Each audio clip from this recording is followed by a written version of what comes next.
saiki bayangno. Contoh malih Abu Yazid Al-Bustami.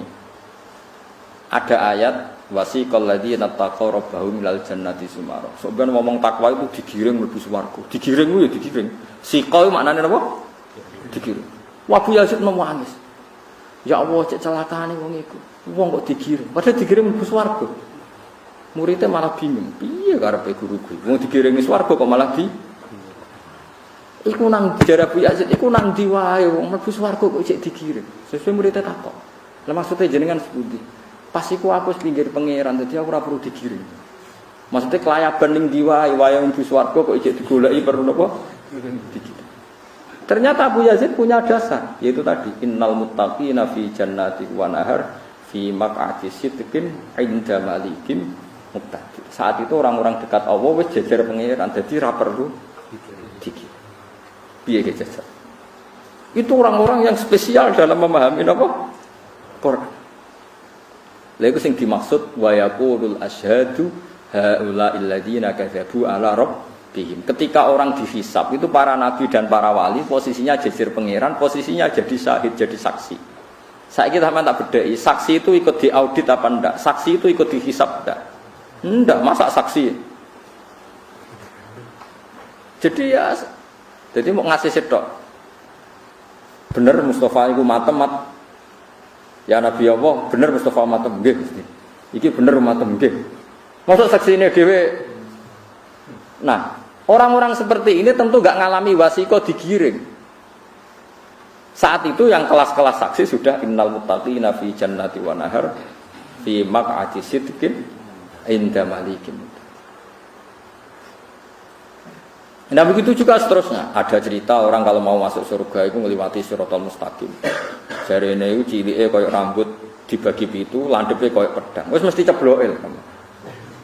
Ya ada sing ngalami ngono. Itu waqiah.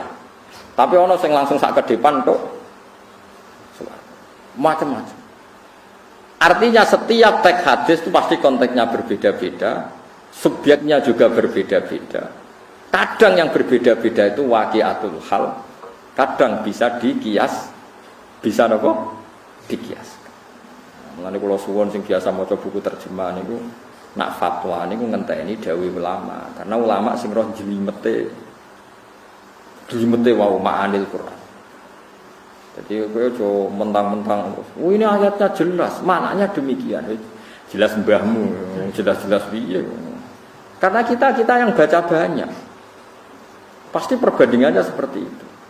Niku dawuh Ibnu Abbas tenggene tengene itqan ana faslun fi muhimi ikhtilafil Quran. Nek sampean kurang tahqiq delok faslun fi muhimi ikhtilafil Quran. Jadi fasal khusus nerangno beberapa ayat yang kesannya maknanya berbeda-beda. Ya ada ayat yang kayak la ikraha fiddin. Jadi ayate wong jil, wong Islam apa liberal.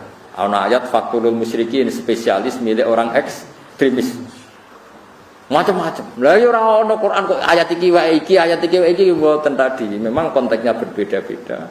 Subjeknya juga berbeda-beda. Kita mentahmilkan juga dalam konteks yang berbeda-beda. Tapi masalahnya kita tidak cukup punya energi untuk tahu maknanya itu beda-beda. Itu kak tunggale ngeten. Wong angger mati mesti petuki mungkar nakir, terus ditakoki marbuka man nabuka. Sinten Mbah Yai? Sapa wonge? Lah nek Kanjeng Nabi kapundhut terus ditakoki wa man nabuka jawabe sepundi?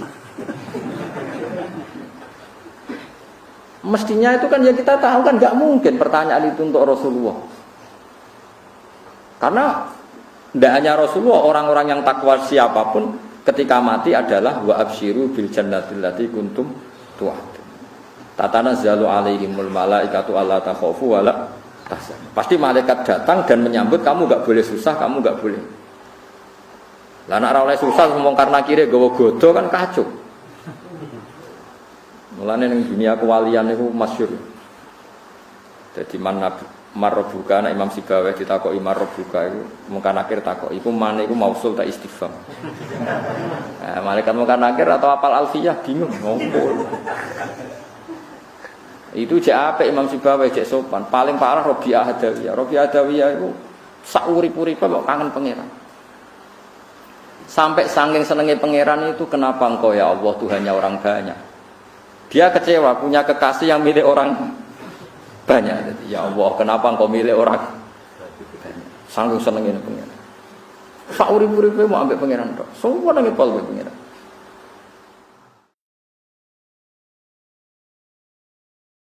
Bareng ngono ambek malaikat mungkar takoki, "Marbu, pangeran iku sapa?" Nangis. Ya Allah, bukankah engkau zat paling jelas? Siapapun harus tahu kalau engkau itu Tuhan. Niki kaulane jenengan takok jenengan sinten. Nangis. Orang bingung karena akhirnya ngadepi. Ya Allah, saya itu tidak pernah mengira di dunia itu ada orang yang masih mempertanyakan Tuhan itu siapa. Bukankah engkau yang azharu min kulli dzahir, engkau itu zat paling jelas. Niki kok saya tangkap jenengan niku sinten. Nangis. Wani jawab. Karena malah dihanjuti oleh malaikat. Itu orang-orang seperti ini tuh syuurnya sudah beda. Rasanya muamalahnya dengan Tuhan itu sudah beda. Ini orang-orang yang cara maknani Quran sudah pakai ahwal. Makanya ulama mengatakan ini sudah pakai ahwal. Kalau pakai ahwal ya debatnya ya lucu. Ibnu Abbas itu kalau tawaf Ka'bah itu dia hanya menyium Hajar Aswad. Alasannya saya menyaksikan Nabi tiap tawaf hanya mencium Hajar Aswad. Jadi kotak yang 4 itu kan ada rukun Iraqi, rukun Sami, rukun Yamani, yang dicium hanya Hajar Aswad. Kalau Ibnu Umar semua rukun itu dicium. Terus ketika ditanya Ibnu Abbas, kenapa kamu mencium semua rukun? Jawabnya, lam yakun minal baiti mahjuro.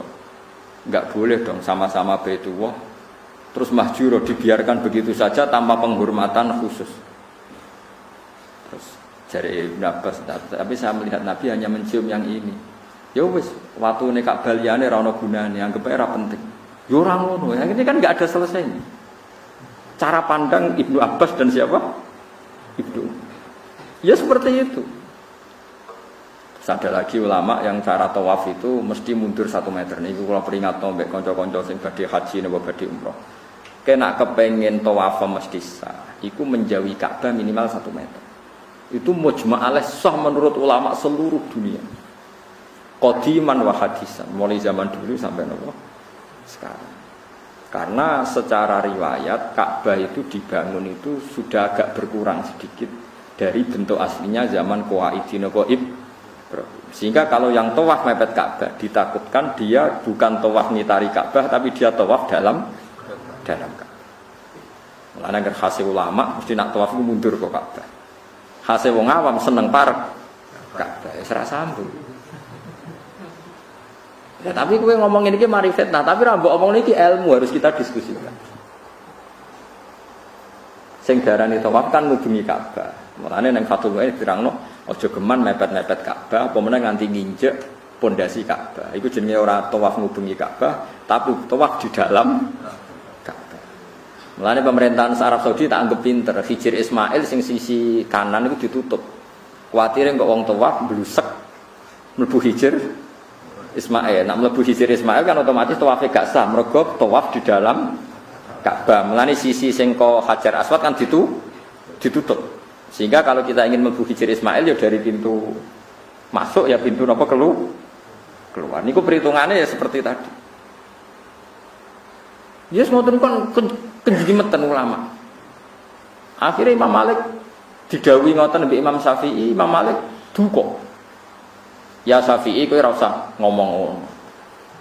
Ka'bah ora usah dirubah, wis bae. Tapi niku riyen bangunane ngeten, cara tarikh ngeten-ngeten, sekebek. Lah mungkin nek tiyang awam tawafe rasah mergo mepet Ka'bah. Ya ben ana bedane wong alim mbek wong awam.